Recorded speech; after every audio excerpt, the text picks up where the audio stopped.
Hi guys, excuse me. So here is the 72 Devon Moonraker. It really is in lovely condition.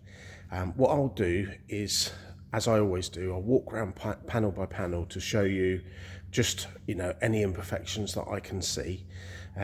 But overall, a really well loved bus.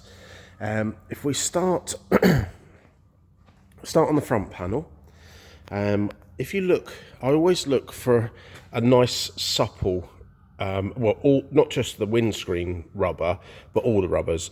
If they're nice and supple, they do their job properly.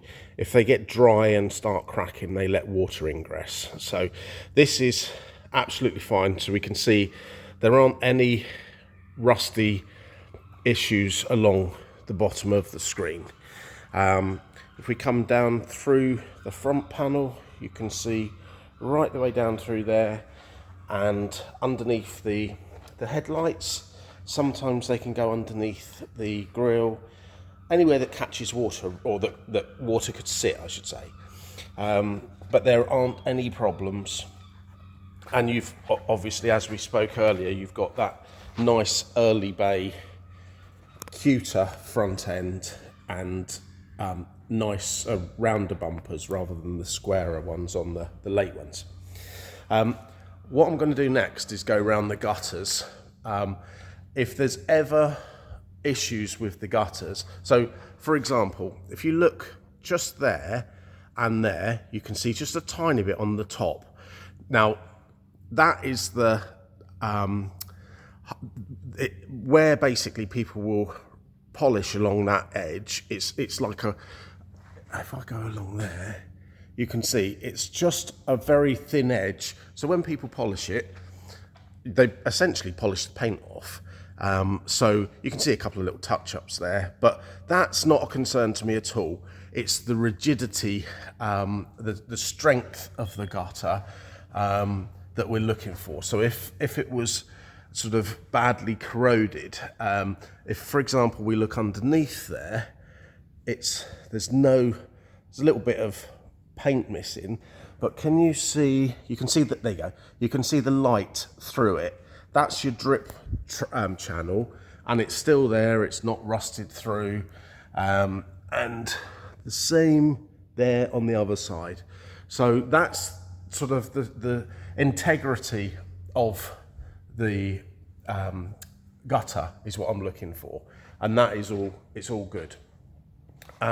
If we then come down onto the door panel, so what I'm looking for really is along the bottom of the door that there aren't any problems, and on the dogleg or the wheel arch is all good. There's a tiny chip of paint there, but that could happen on any car at any time. All the things like the seams there are as they should be. If we look along the bottom of the sill, it's all good, and along the bottom of the door as well. We come into that quarter panel, and up over, there's a tiny little scuff there, but no corrosion. And again, if we look up through that seam, it literally goes to the bottom of the panel, as it should, all the way up through. That shows you that it's not full of filler, because if sometimes people don't restore them properly and those seams are lost. If we look on the battery tray level, there's just one tiny little bit there. Other than that, it's fine. It's mud down, or dirt down the bottom there. Again, if we look along the bottom of the engine lid, then up to the bottom of the rear hatch, there's no corrosion on there at all, and again the window seals are all good. There's just two little spots there, nothing to worry about again, but I'll point them out. Then if you look at you see that hole there in the blue panel and the matching one there, that shows you that that is an original panel, because the copy panels, if ever it had been welded, they haven't got the holes there. So those holes are to put your wax oil in and that sort of thing. You notice it's got a little tow bar on there. Don't think it's been used very much, but it's there if you had a little trailer. Nothing on, oh no, just wiped it off. Nothing on that panel at all. Again, the seams are all good right the way up through to the top and down onto the wheel arch, that rear quarter, and then along the sill all the way along. You can see there's our next seam all the way up through, and this one here right the way down to the bottom, and then at this point the second one, so it's exactly as it should be. The dog leg on here is good, as is the door. So honestly, a really nice genuine bus. If we look inside, you've got, if, for example, we look on the wheel arch there, down into the step.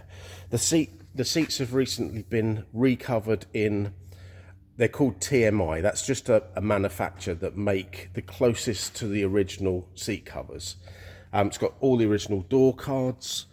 If we look through the back, you can see the cushions have been all reupholstered, curtains, and the floor has been done. So basically the interior was all revarnished, and then all the cushions were replaced with new and the curtains replaced with new. So it's not sort of 30 years worth of other people using it. It's basically been completely refreshed on the inside. Oh, the only thing I was going to say, I'll show you from the round the sliding door in a minute. I'm just going to show you the interior light that I think would be nice to be replaced, but we can do that. If you look then at the engine bay, it's not showpiece, that's not what it's about. It's solid, all where it needs to be, and the engine, as I say, has done about 1,500 miles. It's been, right, we're just going through a service on it at the moment, but we basically replaced the Dizzy fuel pump, the coil. No, we didn't replace the coil, but you can see that is probably done when the engine was done. The fuel pump, I think, was done then. I think it's just the Dizzy that we've done and the leads. But we just want to make sure it's all up and running perfectly, which it is. What I was going to say, when we come round to the sliding door, the original light is just there, and that's, well, obviously not looking too pretty anymore, so we'd replace that, find a replacement for you. But yeah, a really lovely clean bus. As I said to you on the phone, I think it's probably underpriced, but the customer's happy with it, so it's to your advantage. So I'll send this to you now via WhatsApp, and then look forward to seeing you on Saturday. Thank you.